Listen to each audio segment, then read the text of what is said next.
Escucho un poco entrecortado, sí.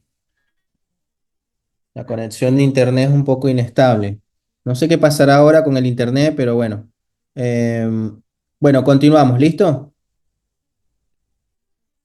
Bueno, la secuencia que venimos a ver ahora, dentro de todo el proceso respiratorio, vamos a mirar ahora la parte intracelular o intraalveolar, cómo se van dando estos principios básicos en el intercambio gaseoso, en contexto de la difusión del oxígeno y el dióxido de carbono a través de la membrana respiratoria. ¿Listo? Entonces, tenemos que tener en cuenta que en los alvéolos es donde se va a generar el proceso interno de la ventilación o el intercambio de este aire, que en sí va a generar todo esto, el intercambio gaseoso del dióxido de carbono y del oxígeno, que vendría a ser el que va a oxigenar los tejidos periféricos o todo el sistema periférico en sí, tanto en órganos como en miembros directamente. Y todo esto va a ser a través de una fase respiratoria que se conoce como difusión, tanto del oxígeno que se da a nivel de los alvéolos y en la sangre pulmonar y el proceso de difusión del dióxido de carbono en un proceso de una contraparte en una dirección opuesta. ¿Listo? Eh, que es la sangre en el retorno posterior que se da en todo el retorno venoso hacia el corazón derecho. Realmente llegan hacia las partes diminutas, que es el capilar, listo, donde se da este intercambio propiamente. Todos estos procesos de difusión van a ser movimientos aleatorios en contexto de las moléculas que se van a entrecruzar, listo, en una trayectoria en la membrana respiratoria y los líquidos directamente. Entonces, todo esto va a tener un proceso fisiológico y algunos mecanismos básicos que va a jugar a favor en el contexto de la velocidad dependiendo del estado actual de la persona que esté con el mecanismo respiratorio, si es un proceso pasivo o si es un proceso que relativamente aumenta el requerimiento de oxígeno y el intercambio. Entonces va a haber una movilización de estas moléculas de un lado a otro, donde van a aumentar su velocidad para poder generar todo el proceso de difusión e intercambio gaseoso. Los principios básicos del intercambio de gaseoso hay que tener en cuenta lo que son las bases moleculares de la difusión gaseosa, ¿no? Todo esto se va a manejar a través de presiones parciales de los gases, ¿listo? Y hay que tener en cuenta que todos estos procesos de las moléculas simples que se mueven y se mueven libremente entre sí, se va a denominar un proceso de difusión, de derecha a izquierda y de izquierda a derecha propiamente, ¿no? Y todo esto se va a generar o se va a dar a través de todos los líquidos corporales y a través de los tejidos del cuerpo. Entonces, cada proceso de difusión genera una fuente de energía o va a consumir un proceso de energía que va a generar un movimiento cinético en sus propias partículas y que a nivel de y que si maneja temperaturas de cero absoluto, estas moléculas en todo su contexto de material van a generar algún proceso donde pueda incluso hasta limitar este mismo movimiento, donde no se va a dar este movimiento libre molecular. Entonces, hay que tener en cuenta todas estas situaciones que se pueden presentar en temperaturas elevadas, incluso en temperaturas por debajo de lo normal. Vemos acá, en el contexto de la física de la función gaseosa y las presiones parciales de gases, miren cómo las moléculas de gas se disuelven, ¿listo? De un lado, de derecha a izquierda y de izquierda a derecha. Entonces, acá tenemos que tener en cuenta, vemos este cilindro y este cilindro que está acá, está el lado de la gráfica del lado A, está aumentando las moléculas de gases que se van a ir adheriendo hacia el lado derecho y que cuando pasan al lado izquierdo van a disminuir en el proceso.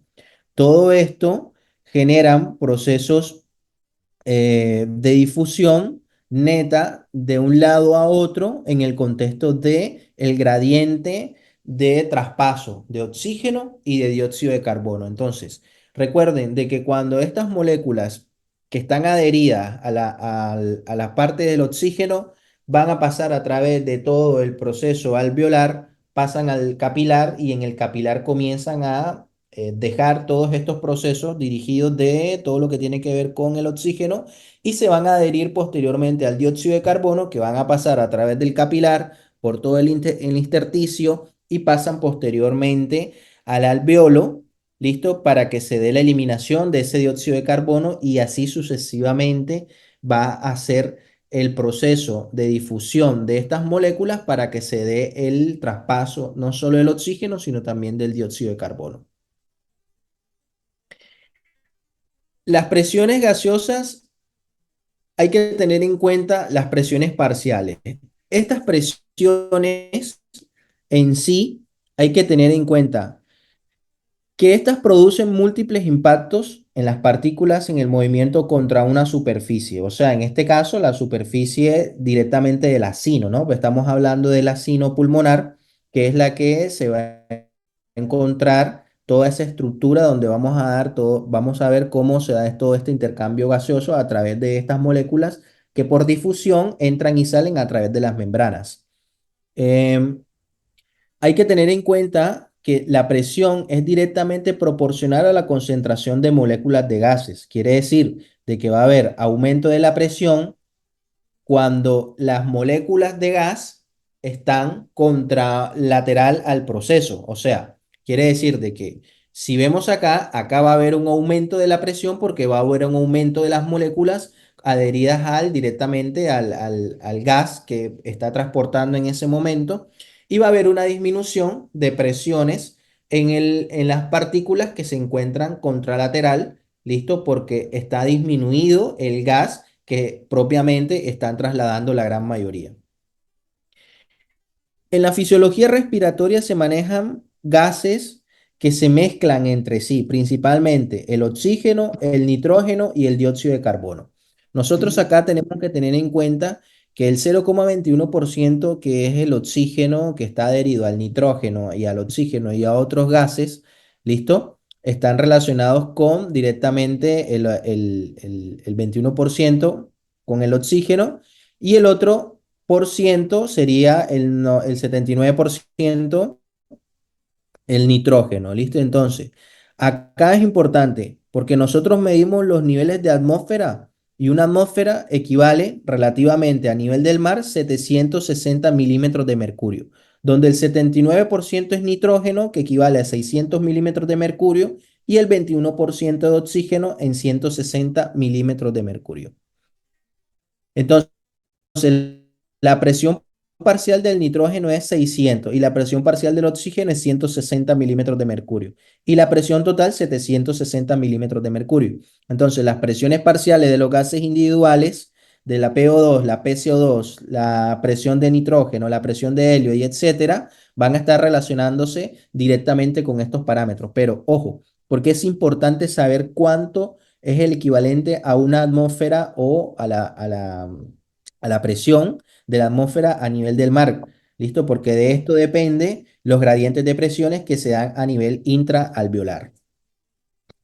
Entonces, la presión de gas disuelto en agua y tejido, vemos cómo estos gases se van a disolver directamente, no solo en el líquido, sino también en los tejidos corporales, y ejercen una presión. Esta es la presión que lógicamente hace de que se movilicen todas estas moléculas para que se pueda dar este intercambio posterior.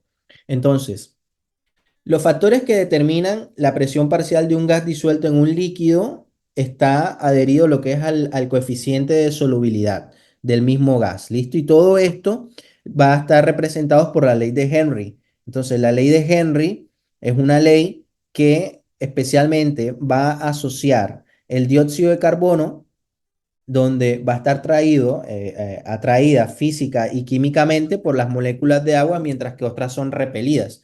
Entonces, nosotros podemos medir la ley de Henry con presión parcial, que es igual a la concentración del gas disuelto sobre el coeficiente de solución. Entonces, cuando la presión parcial expresada en atmósfera, una presión de una atmósfera es equivalente a 760 milímetros de mercurio, que es lo que habíamos hablado y la concentración se expresa en volúmenes de gas disuelto en cada volumen de agua. Entonces, nosotros tenemos que tener en cuenta estos parámetros o por lo menos los gases ¿listo? Que son los que más vamos a manejar, lo que es el helio, el nitrógeno, el monóxido de carbono, el dióxido de carbono y el oxígeno propiamente. En la difusión de gases entre la fase gaseosa de los alvéolos y la fase disuelta de la sangre pulmonar, hay que tener en cuenta que estas presiones eh, no solo van a mezclar los gases que se van a respirar a nivel alveolar, sino que también esas moléculas que se van a disolver a nivel de la sangre capilar alveolar. Entonces recuerden que no solo está el proceso que va a estar relacionado con el oxígeno a nivel de la sino y del capilar como en sí, sino que además también a nivel del alveolo donde se da el intercambio gaseoso y que recuerden que el alveolo está íntimamente recubierto por una capa que es la del surfactante que también ejerce o ayuda a la disminución de las presiones y el amortiguamiento de este intercambio gaseoso en sí. Entonces, vemos que la velocidad directamente proporcional a su presión parcial en la sangre es producida por el contexto de la difusión del gas neta, que en sí va a determinar lo que es la diferencia entre dos presiones parcialmente. Entonces, vemos que la presión del vapor del agua relativamente, cuando se inhala aire no humidificado hacia las vías respiratorias, el agua se evapora inmediatamente desde la superficie de las vías aéreas y se humidifica el aire, que es un mecanismo que utiliza la vía respiratoria superior para que ese aire no llegue seco y dañe la estructura alveolar. Sencillamente, esa presión, ese aire que ingresa, se humidifica por todo el proceso respiratorio superior y llega directamente a una temperatura corporal, a una temperatura relativamente de 37 grados centígrados y esta presión de vapor es de 47 milímetros de mercurio. En equilibrio con el agua se determina las presiones de agua directamente. Entonces, vemos un ejemplo. La presión del vapor de agua es 0 grados centígrados a nivel cero, cero absoluto, es de 5 milímetros de 5 milímetros de mercurio y a 100 centímetros es de 760 milímetros de mercurio. Pero el valor más importante que se debe recordar es la presión del vapor de agua a temperatura corporal, que es de temperatura corporal de 37 grados centígrados, que es de 47 milímetros de mercurio. Entonces es importante tener en cuenta, ¿por qué? Porque un paciente que está en un estado de hipotermia, o sea, baja la temperatura considerablemente, va a disminuir ese gradiente de presión del agua del vapor y va a disminuir lo que es la humidificación directamente del oxígeno. Y esto pasa directamente en algunas patologías, ¿listo? Asociando el proceso de la temperatura corporal. Ahora, si está con hipertermia, va a aumentar relativamente estos 47 milímetros de mercurio que en sí va a generar también aumento de la humidificación y por ende situaciones de compromiso de la membrana por aumento la pérdida del equilibrio de difusión y en contexto de la membrana. La difusión de gases a través de los líquidos viene a diferenciar la presión provocada una difusión neta. Todo esto, bueno, va en contexto de una cuantificación de la velocidad neta de difusión. Esto va a tener ciertos puntos como la solubilidad de los gases en los líquidos, el área contraversal de los líquidos, la distancia a través de la cual se debe difundir el gas, el peso molecular del gas y las temperaturas de líquidos directamente. Entonces, todo esto son procesos que, si bien es cierto, cuando hay compromiso de la membrana o compromiso directamente de la sino por alguna patología estructural crónica, todos estos procesos eh, de fisiológicos que se dan desde el momento que comienza el intercambio gaseoso hacia desde el alveolo hacia el capilar, vamos a ver de que no solo va a comprometer la estructura, sino va a generar trastornos relacionados con el intercambio. O sea que no va a haber una buena captación de oxígeno, no va a haber una buena captación hacia la parte periférica y por ende va a haber un aumento de gradiente del compromiso del estado hemodinámico del paciente para poder solventar esa pérdida o ese déficit que tiene de adherirse al oxígeno. Es aquí donde vemos en algunas situaciones crónicas, como pacientes con enfermedad pulmonar obstructiva crónica, un GOL 3-4 relativamente, va a tener la necesidad de requerir oxígeno permanente, sea en domicilio o sea en la estancia intrahospitalaria donde esté con la exacerbación del cuadro, ya que todos estos componentes de difusión de la parte de los gases y los líquidos van a estar comprometidas propiamente y lógicamente va a haber un compromiso mayor directo. Entonces, las composiciones en el aire alveolar relacionadas con el aire atmosférico, acá lo que tenemos que tener en cuenta que son las presiones parciales de los gases respirados cuando entran y salen de los pulmones a nivel del mar, o sea, una atmósfera. Entonces, vemos que la total es de 760, la atmósfera, ¿listo? En el aire atmosférico, o sea, el aire que se encuentra afuera, en la atmósfera propiamente, vamos a encontrar que el nitrógeno va a estar en un 78%, ¿listo? Equivalente a 597 milímetros de mercurio. El oxígeno en un 20%, un 20,8%, con una presión de 159 milímetros de mercurio, el dióxido de carbono en 0,3, ¿listo? Y el agua, que relativamente es vapor, 3,7%. Toda la sumatoria de esta equivale a un 100% y toda la sumatoria de esta en milímetros de mercurio equivalen a 760 milímetros de mercurio. Es aquí donde ustedes ven la distribución de estas presiones de atmósfera en el contexto de los gases. Entonces, de esta forma, ¿cómo llegamos de lo que vimos anteriormente? ¿Cómo llegamos a determinar por qué es 760 milímetros de mercurio una atmósfera? Porque de esta forma se miden los gases y la sumatoria de todo esto equivale a 760. Ahora, esto el aire atmosférico. Ahora pasemos a un aire humidificado. ¿Qué quiere decir eso? El aire que entra desde las narinas hasta la parte bronquial, donde se va a humidificar. Entonces miren cómo sigue siendo la misma presión atmosférica de una atmósfera de 760, pero cambia relativamente un poco por la humidificación, cambia. El nitrógeno, listo, pasó de 597 a 563, ¿listo? ¿Y qué aumentó relativamente? Bajó un poco la parte del oxígeno en 149, pero ¿qué es lo que aumentó por el contexto de la humidificación? El agua. ¿Por qué? Porque se está humidificando todo ese aire a través de todos los torbellinos y toda la parte superior de la vía aérea superior. ¿Para qué? Para que llegue en cierta medida ese aire humidificado a la parte alveolar. Cuando llega al alveolo, vemos cómo va a ingresar el aire con el oxígeno y vemos cómo se va a consumir el oxígeno relativamente en un 19,6% a un 13,6%, que equivale relativamente a 104 del consumo que se da porque comienza ese aire humidificado que tiene oxígeno a entrar a la parte sistémica circulatoria y que por ende va a generar todo el proceso de difusión fisiológica para que ese aire pase al torrente sanguíneo y pueda ser directamente eh, llevado a través de todo el proceso sistémico periférico.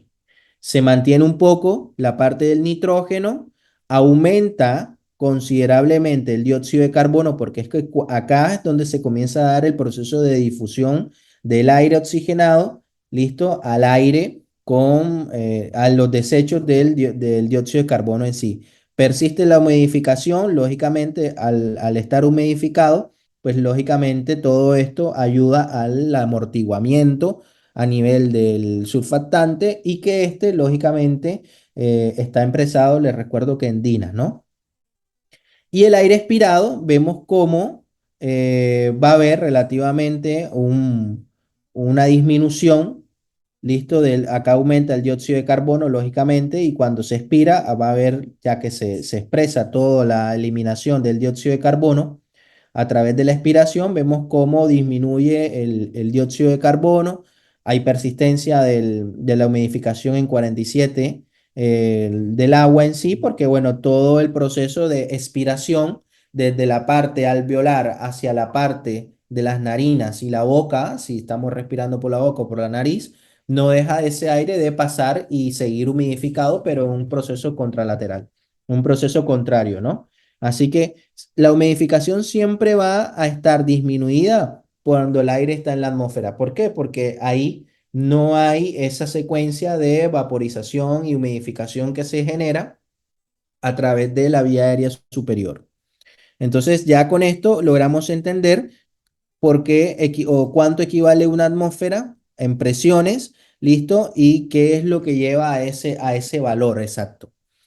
Entonces tenemos la modificación del aire en las vías respiratorias en el contexto de la temperatura corporal normal de 37 grados centígrados, ya sabemos que es 47 milímetros de mercurio, y que estas, lógicamente, puede ser alterada en contexto del aumento o la disminución de la temperatura en sí, ¿no? Y que esta, bueno, lógicamente genera que se diluyan estos vapores de agua a nivel de los gases en el aire inspirado. La velocidad con que se renueva el aire alveolar en el aire atmosférico, bueno, vemos acá, miren, esta es la expiración de un gas desde un alveolo con respiración sucesivas.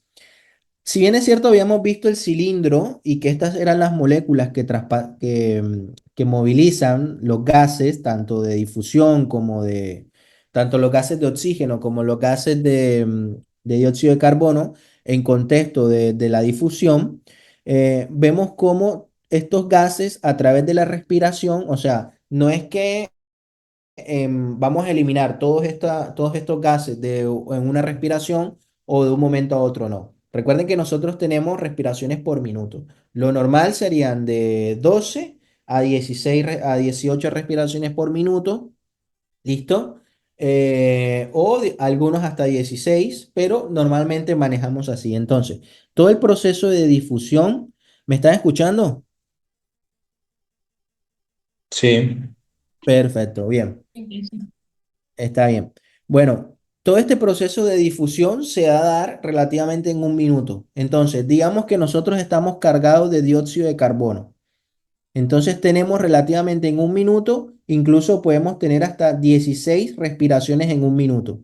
En esas 16 respiraciones en un minuto, vemos cómo este dióxido de carbono comienza a disminuir a través de las respiraciones. ¿Sí ves? Entonces, si ven cómo va disminuyendo, va disminuyendo, va disminuyendo y se va haciendo la eliminación posterior de esto. De esta misma forma, contralateralmente, digamos que la primera respiración es esta, ¿listo? Y de esta misma forma se va a ir llenando todo el circuito con las respiraciones, tanto inspiración, expiración, inspiración, expiración, y se va a ir llenando posteriormente de dióxido de carbono. Esta imagen sirve para identificar la secuencia de adelante hacia atrás y de atrás hacia adelante, tanto el proceso de difusión del oxígeno como el proceso de difusión del dióxido de carbono. Entonces, todo esto en contexto de qué? De las respiraciones.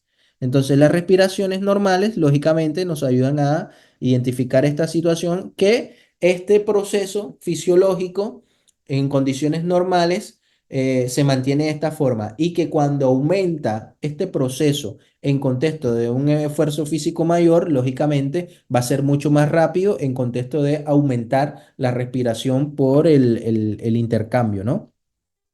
De difusión de oxígeno y dióxido de carbono. Entonces, acá tenemos que tener en cuenta, bueno, ya saben que la capacidad residual pulmonar funcional y que manejamos aproximadamente valores de volúmenes, recordemos de 2.500, de 2.300 mililitros, que sería relativamente la base, de 2.300 a 2.800 relativamente, como lo veníamos hablando, y que esto, bueno, se viene manejando relativamente en estos parámetros en sí. Entonces, acá, bueno, en el contexto de la velocidad que se renueva el aire alveolar por el aire atmosférico, esto en un contexto normal, 60 segundos, que era lo que habíamos hablado, y esto relativamente la concentración de gas en un contexto de porcentaje de concentración original. Entonces, ya sabemos que en 60 segundos tenemos relativamente una concentración de gas casi que del 100%. Entonces, esto sería lo que normalmente todos nosotros ahora mismo hacemos la ventilación. ¿Listo? Ventilamos normalmente ahora mismo en estos momentos. Ahora, si la ventilación está aumentada, lógicamente, la concentración de gas va a estar disminuida por 2.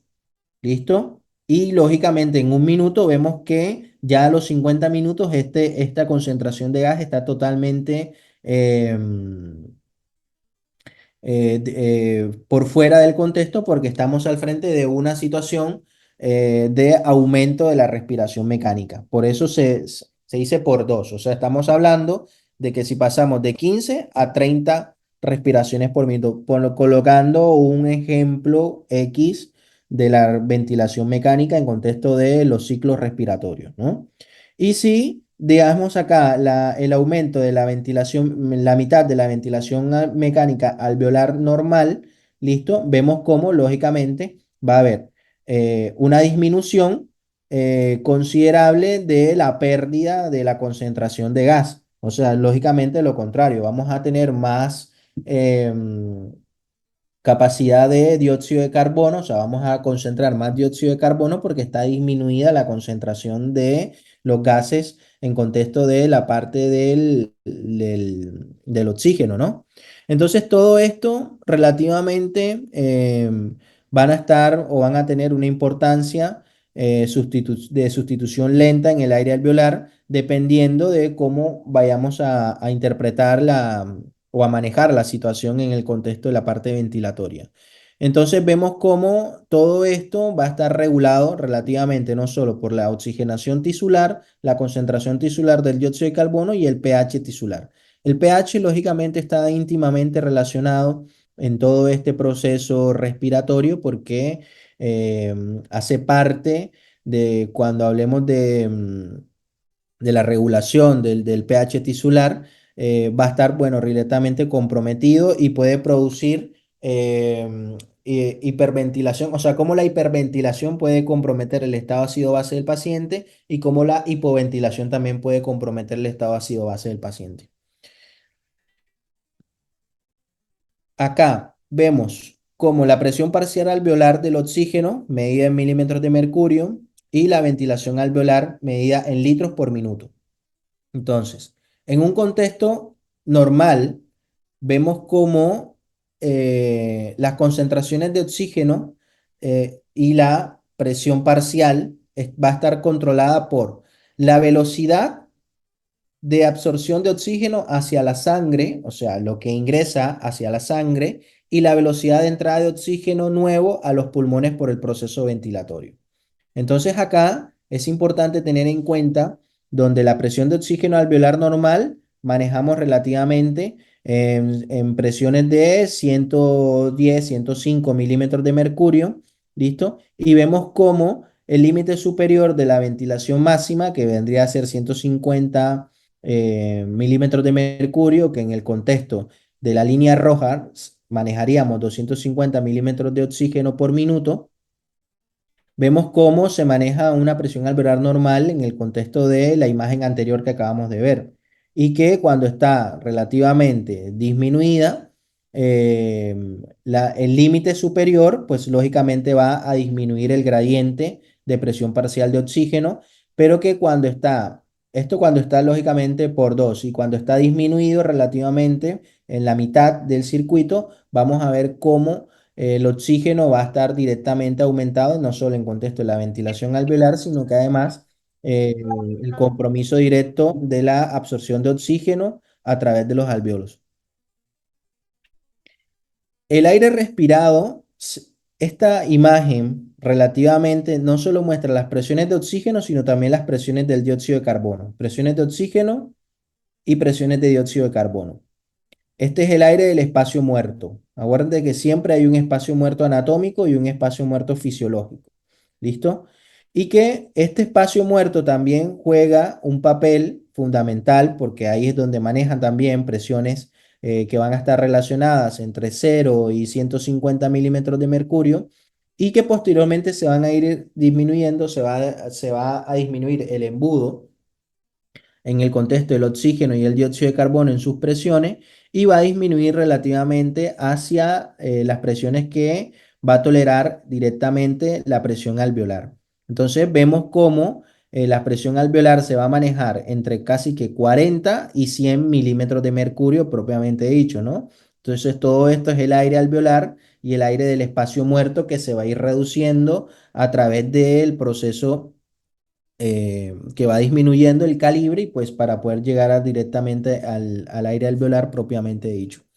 Entonces vemos cómo la primera porción del espacio muerto de las vías respiratorias y el aire humidificado típico va a estar encargado, lógicamente, del ingreso posterior del aire hacia los alvéolos, que va hacia los alvéolos y que va a mezclar no solo lo que se va a encontrar en el espacio muerto, sino que va a disminuir el gradiente posterior.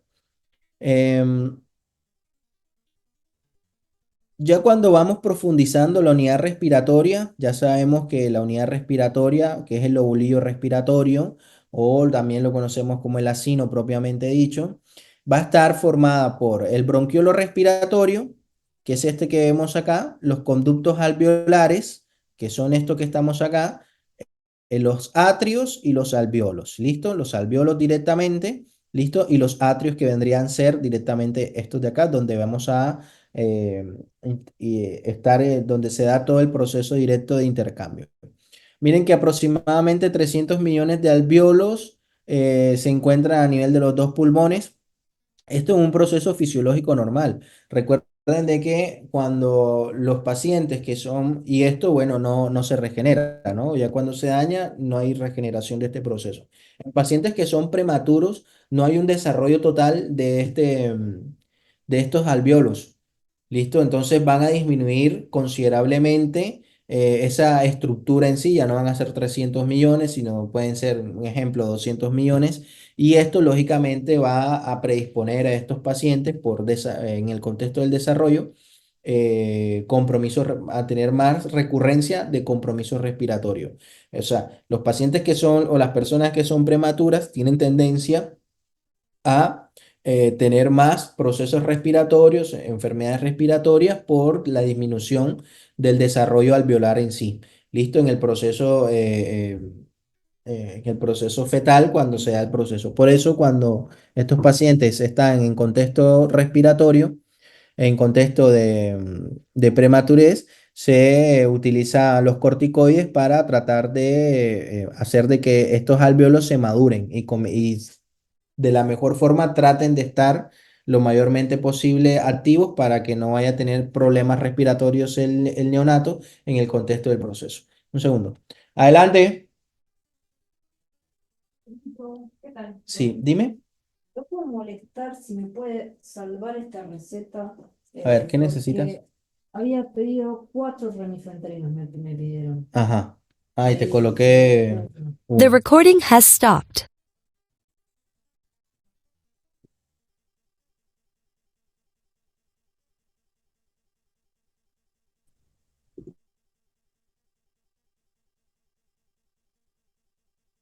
Y gracias. Bueno, gracias a vos. Hola, ¿están?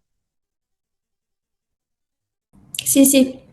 Bueno, entonces, todos estos procesos, bueno, lógicamente, eh, vamos a tener en cuenta también las membranas que también van a estar en manera colectiva, que es la membrana respiratoria o la membrana pulmonar, que es la que va a recubrir todo este contenido de la estructura pulmonar en sí, microscópica, ¿no?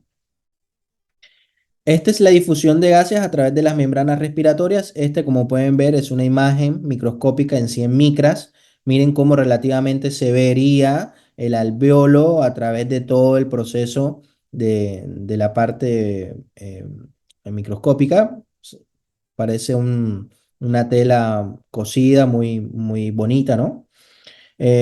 Acá, desde el punto de vista estructural, miren que cada contexto alveolar va a estar relacionando capilares, por lo menos el alveolo va a tener la capacidad de estar relacionados con lo que es los capilares, una vena, una arteria. Recuerden de que la vena es relativamente roja porque es la que traslada el oxígeno en ese contexto, ¿no? Y la arteria, lo contrario, que es azul en contexto de la sangre no oxigenada.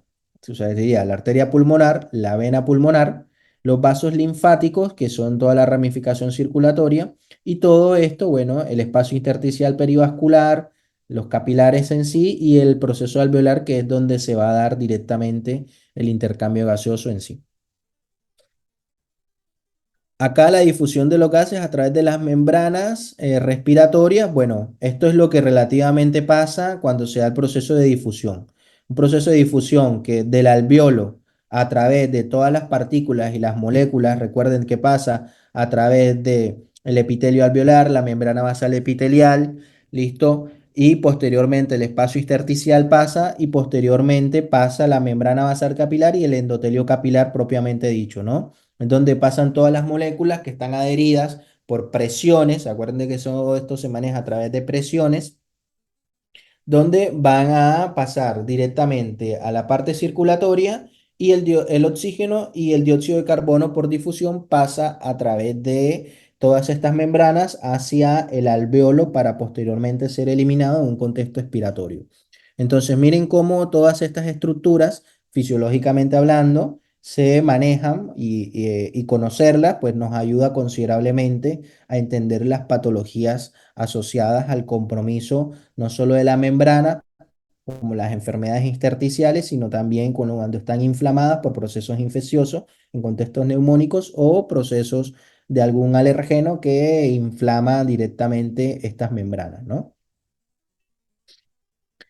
Em, Factores que influyen en la velocidad de difusión de los gases a través de la membrana respiratoria es el grosor de la membrana, lógicamente, patologías que puedan incluso comprometer en la parte de la elastina y el colágeno, listo, que también lo habíamos mencionado, el área superficial de la membrana, el coeficiente de difusión del gas en las sustancias de las membranas y la diferencia de presiones parciales de gas entre los dos lados de la membrana. Lógicamente, todos estos procesos ayudan al proceso de difusión y manejan una velocidad relativamente parcial, pero que puede o no alterarse en condiciones fisiológicas, ¿listo? Y también en condiciones fisiopatológicas.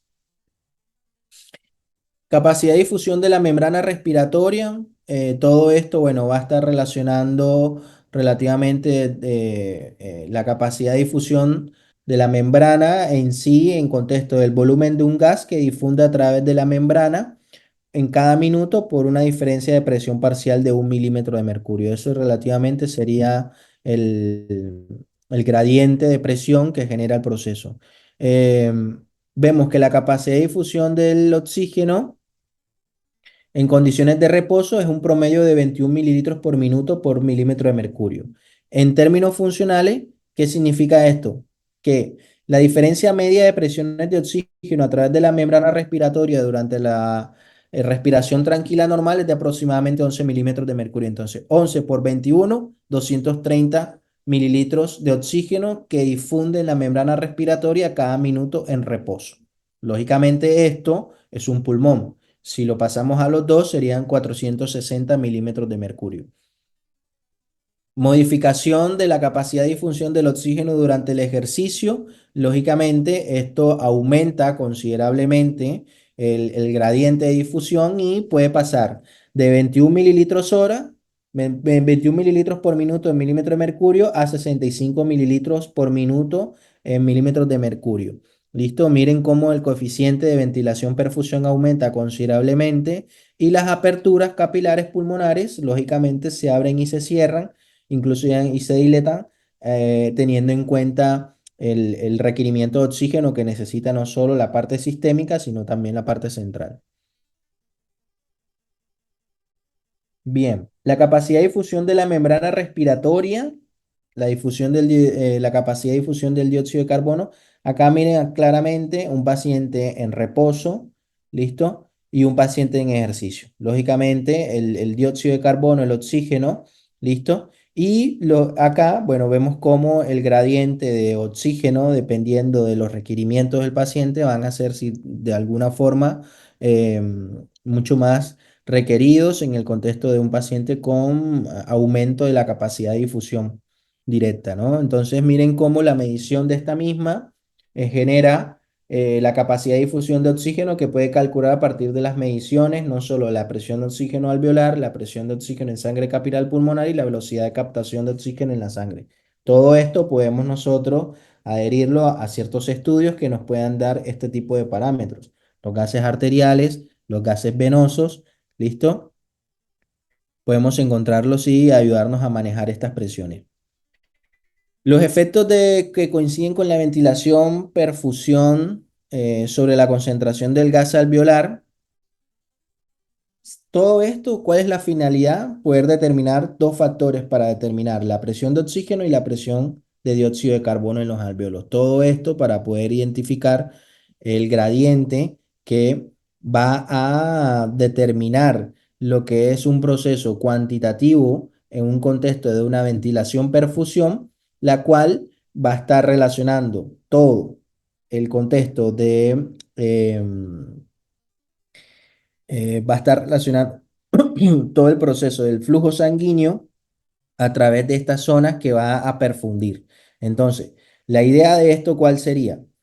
Que el término cuantitativo cociente de ventilación-perfusión se expresa como VAQ, cuando VA es la ventilación alveolar, ¿listo? Porque uno en algunas enfermedades o algunas patologías o cuando cursamos insuficiencia respiratoria necesitamos la relación VAQ.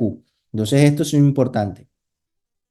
Es una fórmula que utilizamos para determinar el gradiente de insuficiencia respiratoria en los pacientes en terapia intensiva y también en el servicio de clínica médica podemos utilizarlo. Entonces, BA es la ventilación alveolar. Es normal para un alveolo dado que Q es el flujo sanguíneo, también es normal para el mismo alveolo. Se dice que el cociente de ventilación perfusión BAQ es normal de esta forma. Cuando la ventilación BA es cero y sigue habiendo perfusión del alveolo.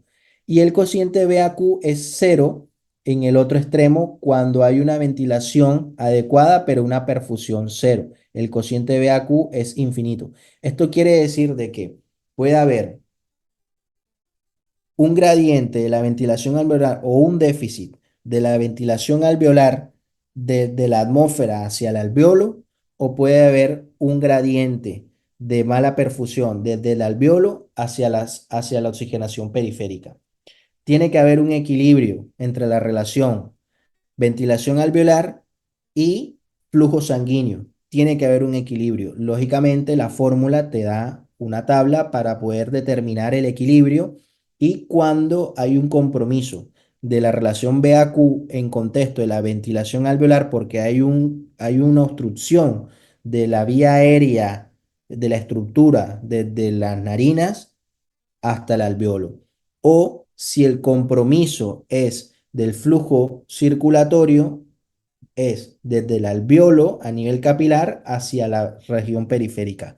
Esto es lo que nosotros tenemos que determinar si el compromiso va a estar relacionado desde el punto de vista central o desde el punto de vista periférico. Acá vemos cómo la relación BAQ cuando refiere que es infinita, cuando disminuye considerablemente. Entonces, miren, el cociente de ventilación-perfusión no solo vamos a tener en cuenta todos estos parámetros en contra de la relación.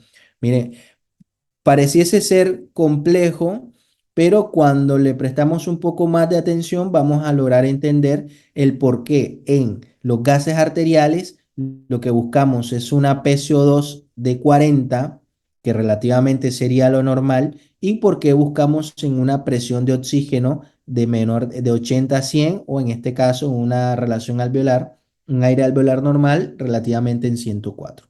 Entonces, cuando la relación VAQ es igual a cero, como lo habíamos hablado, ¿listo? La presión de oxígeno es menor a 40, pero la presión del dióxido de 40, pero la presión del dióxido de carbono está en 45, o sea que esto aumenta. Dame un minuto.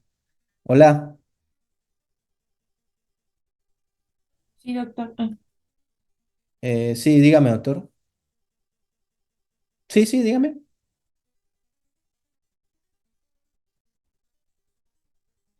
Rivera, bueno, no, dentro de todo Rivera viene un poco estable, está ahora mismo tratando de destetarse un poco la noradrenalina, viene ahora mismo con, bueno, una parte subóptima en el contexto de los requerimientos, así que voy a tratar de sacarle la nora hoy e irlo tratando de ir despertando de a poco para ver si puede salir de la ventilación mecánica, guiñarlo.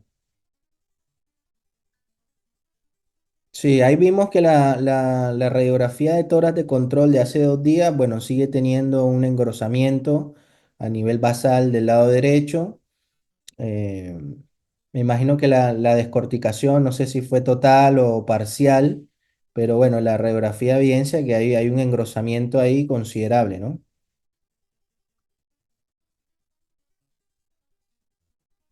Claro, está hepatizado, ok. Ujú,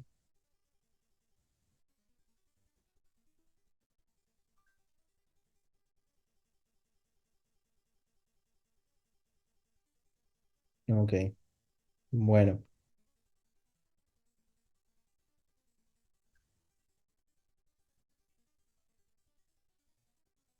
Ya, ya hablé con ese médico, ya hablé, le expliqué la situación y él habló con la familia también.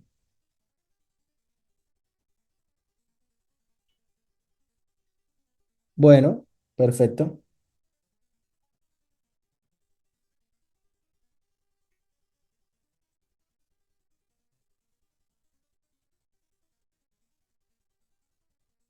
Quédese tranquilo que si me lo pide se lo doy. El teléfono.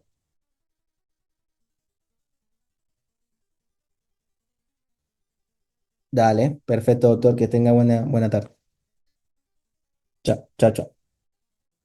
Bueno, disculpen, chicos. Pasa que estoy trabajando, pero tengo el espacio para darle las charlas, ¿sí? Bueno, bueno, lo otro, bueno, seguimos con el coeficiente de ventilación perfusión. Bueno, acá lo que tenemos que tener en cuenta son estos 5 parámetros, ¿listo? La perfusión parcial alveolar de oxígeno y dióxido de carbono cuando VAQ es igual a cero, ¿listo? Cuando VAQ es igual a cero. La presión parcial alveolar de oxígeno y dióxido de carbono cuando VAQ es igual a infinito, que es lo contrario, con el intercambio gaseoso y presiones parciales alveolares cuando VAQ es normal, que es lo que nosotros buscamos, o la relación fisiológica actual. Cuando hay un cortocircuito fisiológico, ¿listo? Que es un poco por debajo de lo normal. Y lo contrario, un espacio muerto fisiológico cuando es relativamente por encima de lo normal, ¿listo? Y por condiciones patológicas, eh, vemos cómo la relación ventilación-perfusión va a estar anormal en una parte superior o inferior del pulmón propiamente y VAQ anormal en enfermedades pulmonares obstructivas crónicas. Lógicamente acá, cuando tenemos en cuenta esto, lo vamos a identificar en situaciones de enfermedades cuando hay enfermedades no solo con el EPOC, sino también con el asma, incluso enfermedades intersticiales o pacientes que puedan intercurrir con tuberculosis, va a haber un gradiente de relación VAQ anormal. ¿Listo? Entonces acá es cuando en estas patologías es que tenemos que tener en cuenta este tipo de ventilaciones, este tipo de fórmulas para poder identificar dónde estamos parados desde el tipo, desde la perfusión alveolo proceso tisular, ¿no? Bien. Hasta ahí hablamos del proceso de difusión del dióxido de carbono y lo que tiene que ver con el oxígeno propiamente dicho. Ahora vamos a ver el transporte de oxígeno y el dióxido de carbono, ¿listo? En la sangre y los líquidos tisulares. O sea, vamos avanzando hacia la parte periférica. Entonces, vemos cómo el oxígeno se ha difundido desde los alvéolos hacia la sangre pulmonar.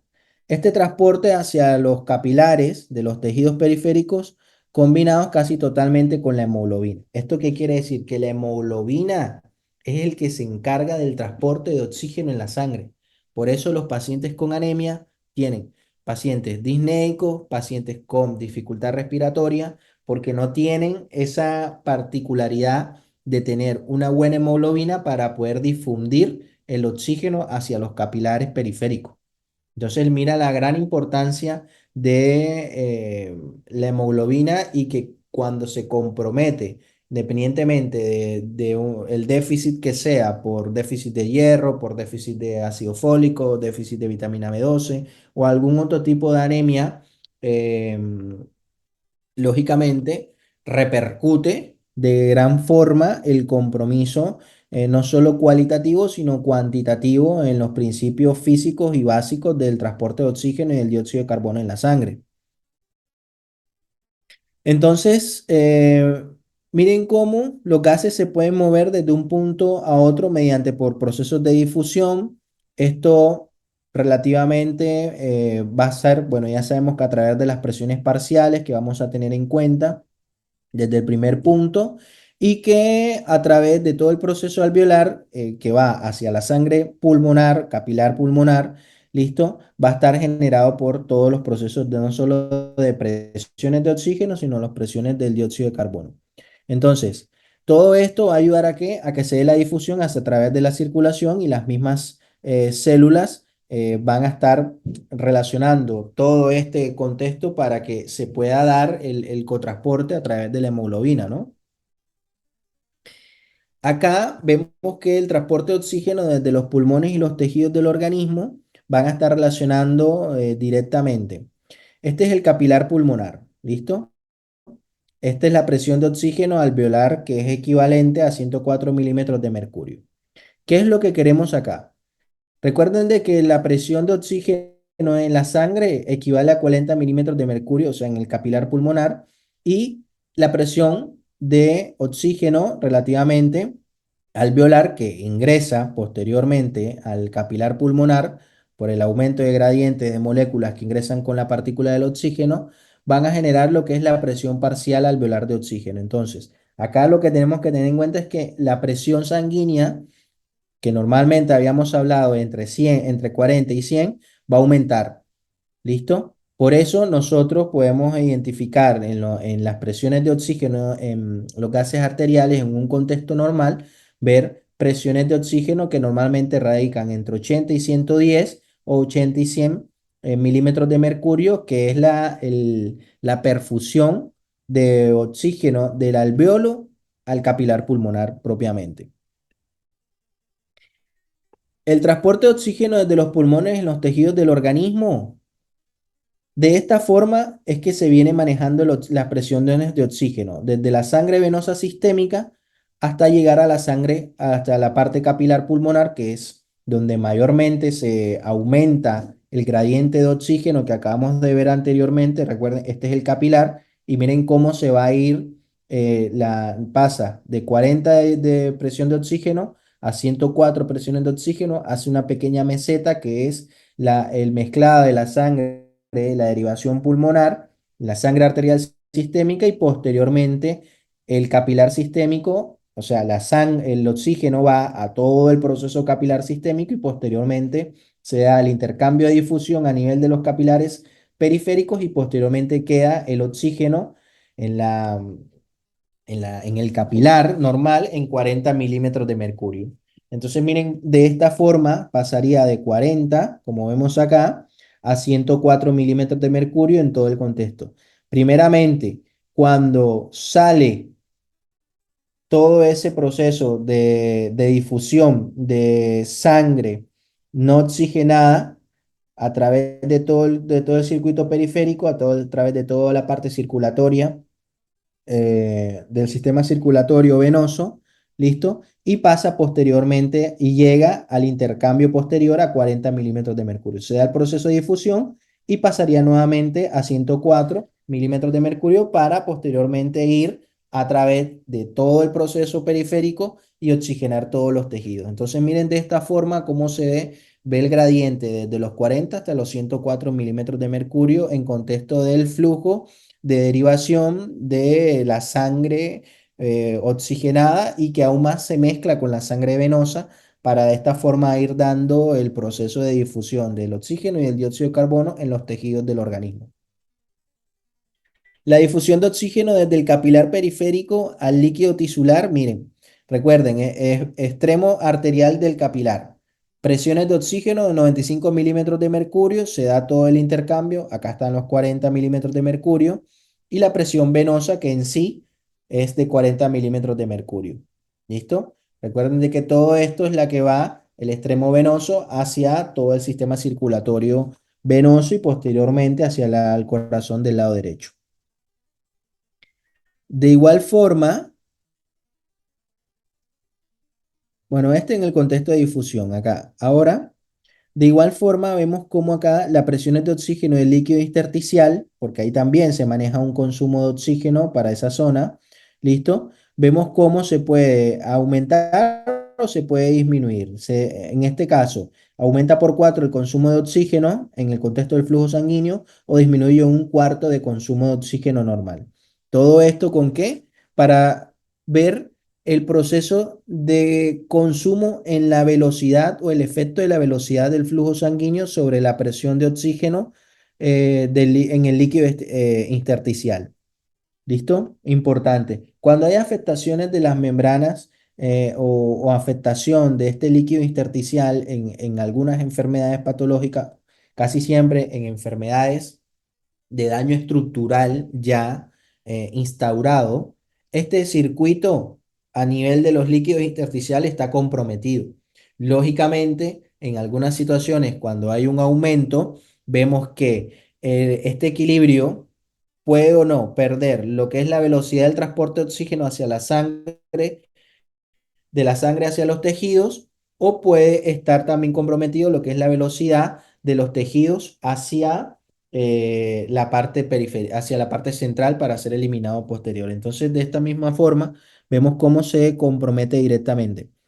El flujo puede aumentar 400 veces en un contexto fisiológico, ¿listo?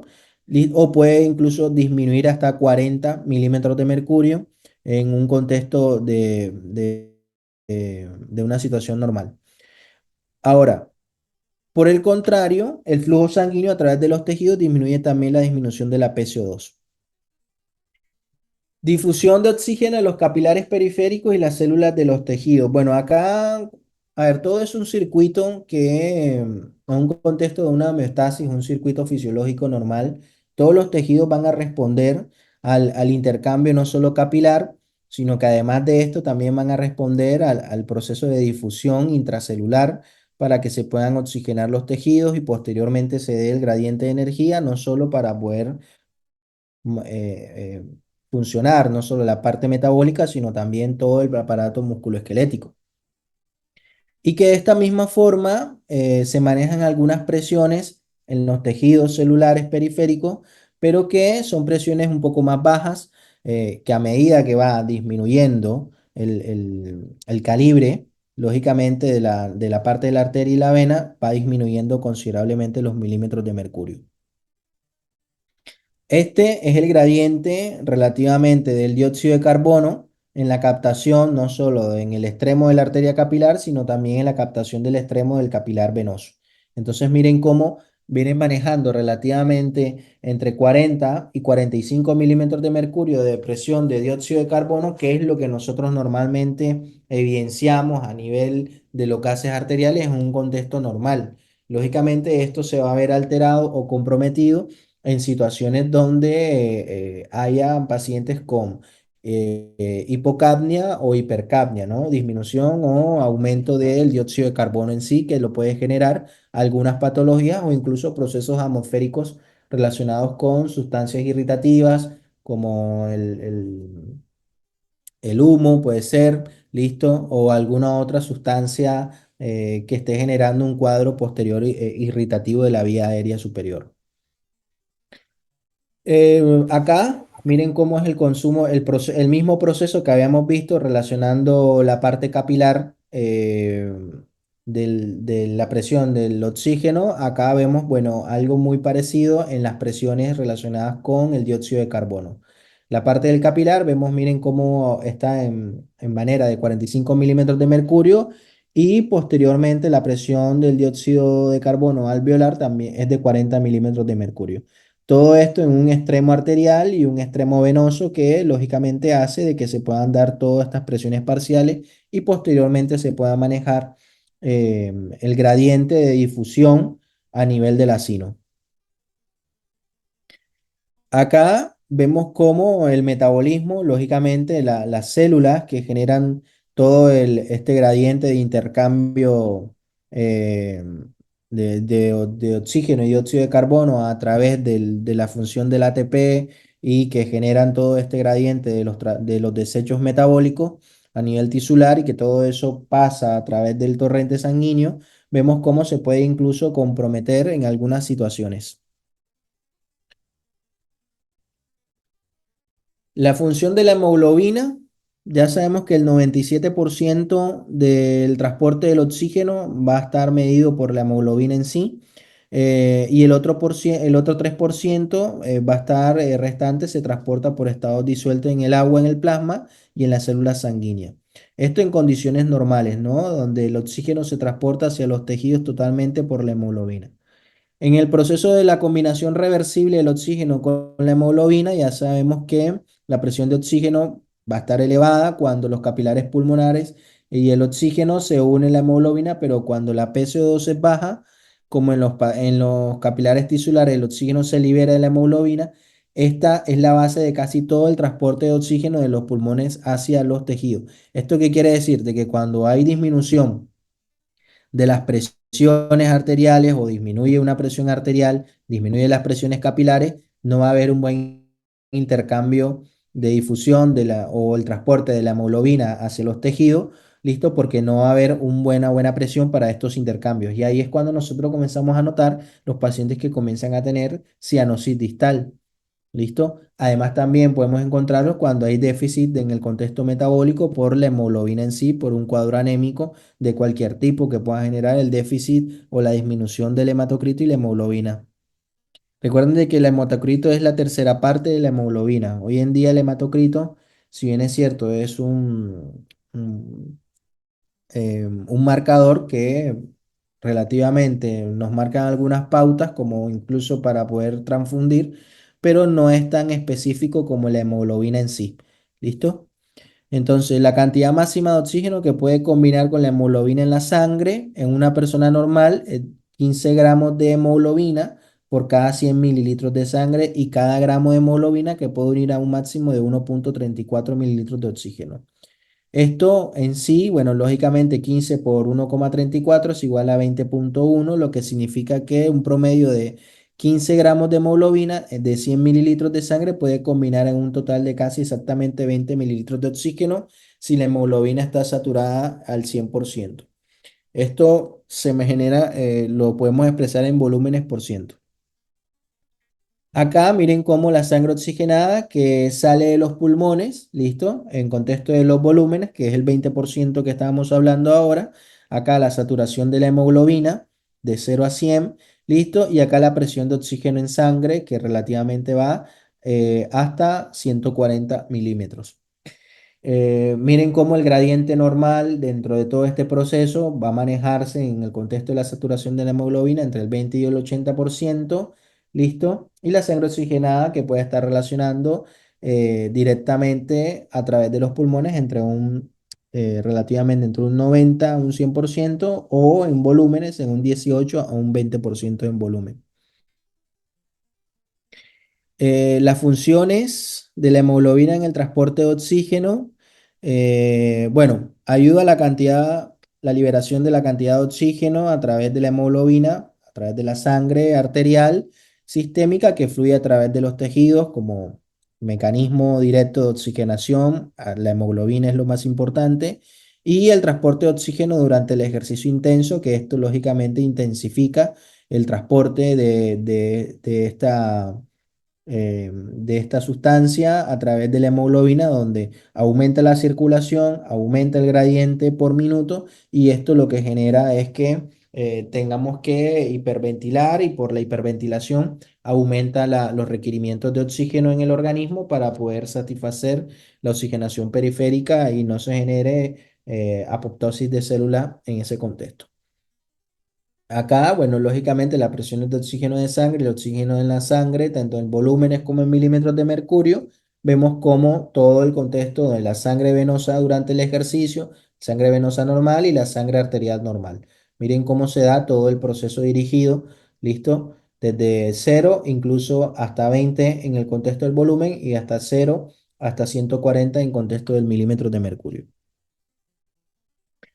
Efectos de la hemoglobina como amortiguador de la PCO2 tisular ayuda relativamente. en el contexto de sus funciones, quiere decir de que la hemoglobina en la sangre es el principal responsable de estabilizar la presión de oxígeno en los tejidos. Pueden haber funciones de la hemoglobina en el mantenimiento de la PO2 casi constante en los tejidos, ¿listo? Porque todo es un circuito continuo donde va a estar constantemente todos estos procesos metabólicos de difusión de oxígeno y dióxido de carbono para que se pueda mantener continuamente la circulación y lógicamente la oxigenación de estos tejidos para que puedan continuar. Cuando la concentración atmosférica de oxígeno se modifica mucho, el efecto amortiguador de la hemoglobina sigue manteniendo una PO2 tisular casi constante.